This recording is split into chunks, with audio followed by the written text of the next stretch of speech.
Yeah.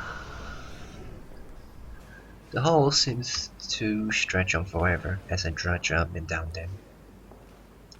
Must I walk down these halls for eternity?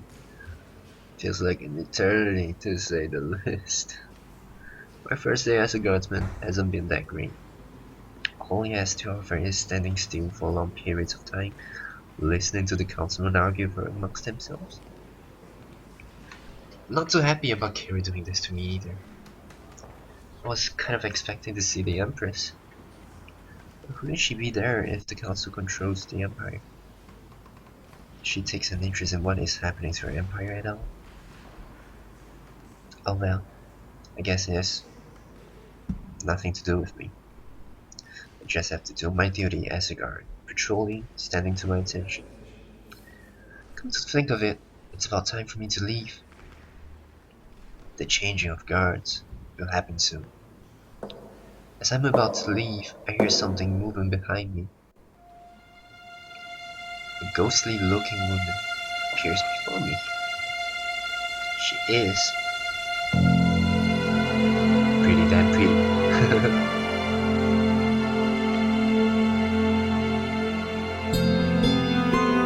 She wears clothing suggesting that she is nobility of some sort. Her appearance is so striking that it leaves me dumbfounded for a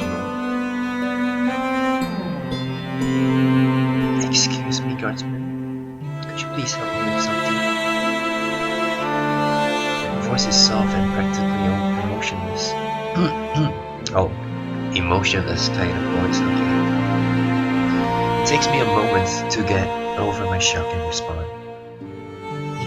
Yes?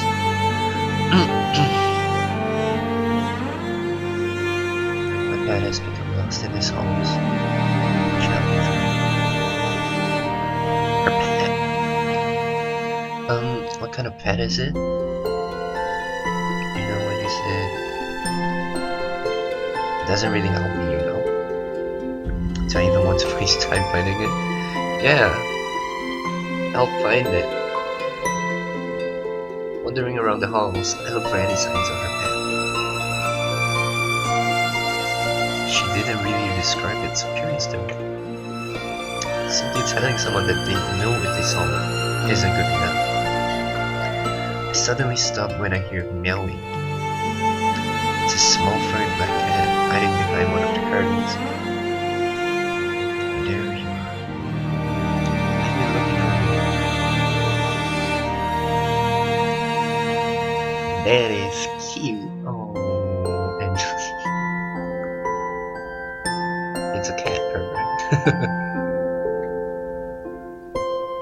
Oh, that is really nice. Holy shit. I like this. I like the CG a lot. A pretty girl, black cat, great combination.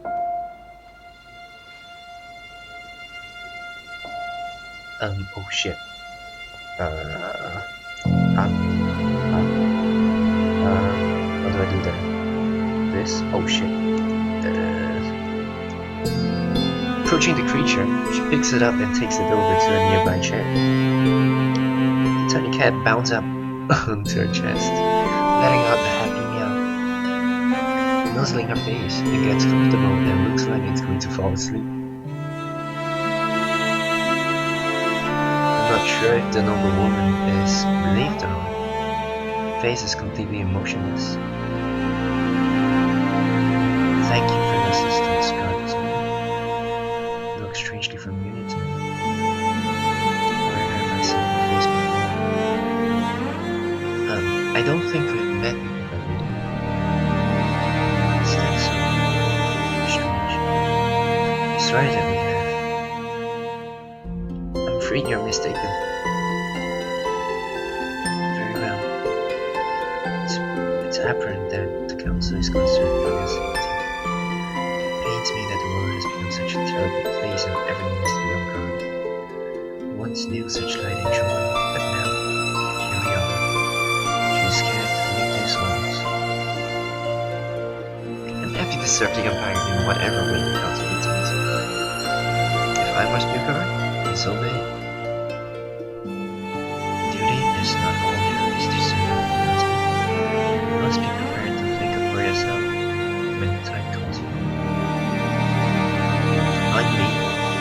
looks away from me, towards one of the many windows carved out of the stone walls.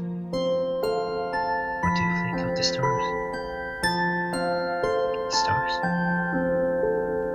I don't know what to think about the stars. I see. I look towards the star every day, wondering if they could ever fall from the heavens. Falling from the heavens? Is that even possible? It is possible. I have not said it myself. One day, one of those stars will fall. One day. Her eyes, despite how vacant they are, seem so real. I hear a certain longing in her voice, a tiny shred of emotion. Before then, do not believe that words are the buttons to a mutual understanding.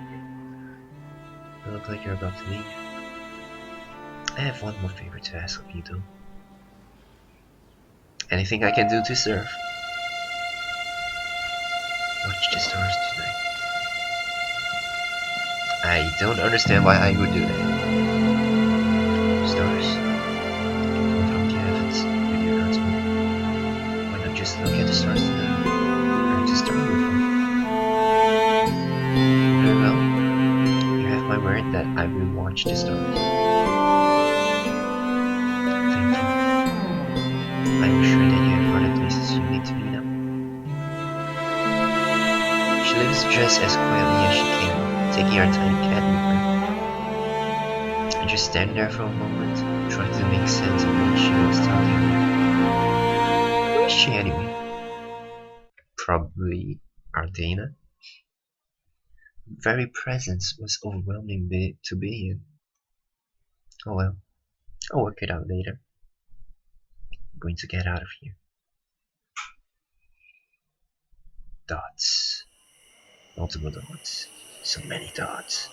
It's time to go stargazing, eh?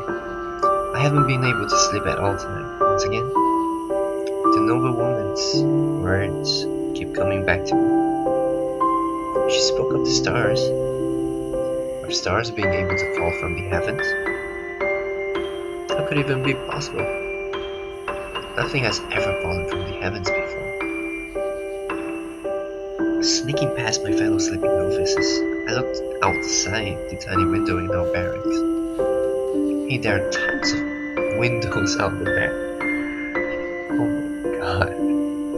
Look at that. 1, 2, 3, 4, 5, 6. Shouldn't you have your own window? Doesn't make sense that you have to go all the way.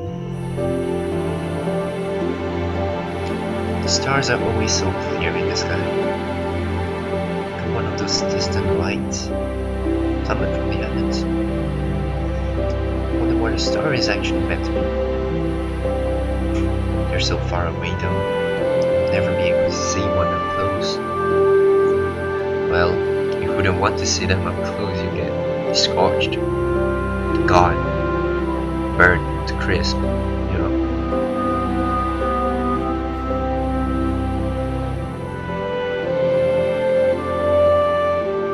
Yeah, you should find out one day. If I have to live for another 200 years to find out what they mean, I will. While they may be seemingly impossible to grasp, I must not let that daunt me. All of these glittering lights in the sky.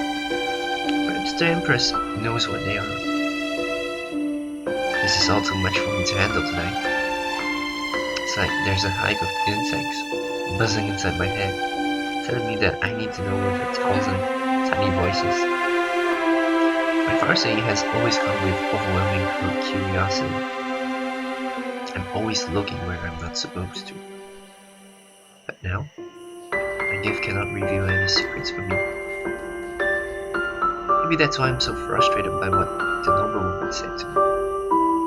She's the only one who knows, and I can't find a way to figure it out myself. Perhaps I will never know what the stars truly are, or if they mean anything. That does not mean I cannot enjoy the way they sparkle in the sky. Really? You still you awake?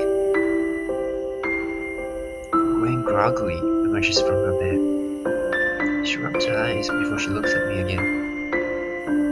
You wouldn't be spying on anyone, would you? It just seems kind of suspicious of you to be awake at this hour. Yet another accusation. You can get a moment's peace no matter what time of the day it is. Even Gwen is suspicious of me. It's not fair, man. Hey, I'm not Gwen. I just couldn't sleep. I had a lot to think about. What are you thinking about now? It's not really something I can talk about. You were spying on someone? I should have known you always deny it. I was not. You know full well how I look when I'm far asleep. You didn't see me doing that, did you? But I haven't been awake this whole time. Could have been doing it before then. Why are you the one scolding? Why are you the one scolding me? Shouldn't it be Kara? Please lower your voice. I wouldn't want to get caught, would you? No, I don't. Besides, I wouldn't mind if it were you. I wouldn't mind if it were me you were watching. What was that? I didn't say anything. I'll watch you. I will. Why are we even having this conversation? We're saying nothing worthwhile to each other. All Gwen is doing is throwing around the accusations. So come on, Raven. What's on your mind? There was this woman at the castle. She talked to me about things I didn't really understand. What did she talk to you about? And why did she talk to you in the first place? I was patrolling the halls of the palace. She lost her pet. I helped her find it. Then she started speaking with me. I don't know why. She was confiding in me about what she thought about the council and other things. What did she look like? Silver-like hair, vacant, grey eyes, pale as a wraith, rough, glimmering in moonlight. Window grows silent after hearing it. Listen. She talked to you about me. She asked me if I thought that stars could fall from the sky. I still don't understand why she asked that. I don't know either. It looks troubled by the news. She is usually quite knowledgeable about topics like this. It's no wonder that you're unable to sleep. Now I'm not going to be able to sleep either. I love a good mystery. I don't. She was speaking in riddles. Can't she just be straightforward and outright say what she means? She would have her reasons, I would guess. I wish I had the answers, really. It's alright. I'm sure we'll work this out eventually. It's good to bother us until we work it out though. Are you ready for a lot of sleepless nights? Maybe not, but I guess I would just have to cope with it. Anyway, I think we've talked enough. Should we return to our bed soon? Imagine Kira found us talking at this hour. I think I'd like to continue watching the sky. Then I'm heading back to bed. Make sure you're on guard. When she returns to her bed, I can hear her whisper something. I don't really know what though. Really? If you spoke to who I think you spoke to, then chances are you're going to be her new champion. Nearly every legendary heroes links back to her in some way. Be a champion? I'm gonna be a great hero, eh?